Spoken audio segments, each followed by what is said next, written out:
16. gada 12. klases valsts eksāmena 18. uzdevums. Pirmā daļa.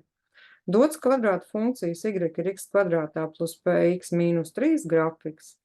Aprēķina vai nosaka koeficientu p vērtību. Tātad, ja vienādojums mums ir y ir x kvadrātā plus px mīnus 3, nu, vajadzētu ievietot kaut kādas x un y vērtības, kaut kādu konkrētu punktu koordinātas iekšā. Ļoti labs, skaists apaižu punkts būs krustpunkts ar asi, kaut kāds punkts A pieņemsim. Punktā A koordinātas būs pa x asi 1, pa y asi 0, un vietojam iekšā. Tā ir x vērtība, tā ir y vērtība, 0 vienāds, 1 kvadrātā plus meklējamais px reize 1 mīnus 3.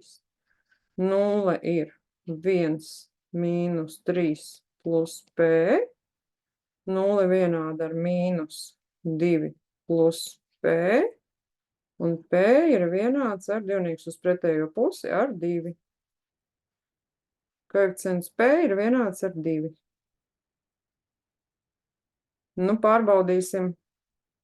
Kaut gan tas nav obligāti nepieciešams, bet, ja p mēs ieliekam divnieku, pārbaudīsim šo punktu uz otru pusi. Varētu jau, protams, pārbaudīt citu kādu punktu. Tad y ir vienāds, un 1 kvadrātā plus 2 reiz 1 mīnus 3. Y ir vienāds ar 1 plus 2 mīnus 3 vienāds ar 0. Jā, pārbaude apstiprinājās, tā tiešām ir. P tiešām ir 2. Kreisā puse kļuva vienāda ar labo. Paldies par uzmanību!